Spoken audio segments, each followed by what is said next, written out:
Aicinām vecākus pieteikt savus bērnus fiziskās attīstības dabisko kustību nodarbībām Rīgā. Dabisko kustību nodarbības ir noderīgas visos vecumos.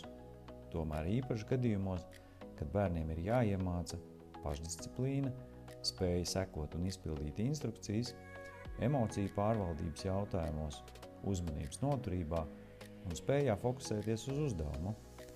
Katra nodarbība tiek individuāli pielāgota fiziskās sagatavotības līmenim un prasmēm. Pirms treniņu grafiku un plāna sastādīšanas mūsu centra speciālisti veic testus.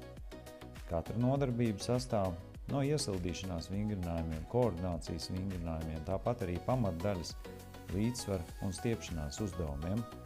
Kustēties dabiski vienmēr ir bijusi un būs būtiska bioloģiska bērnu nepieciešamība.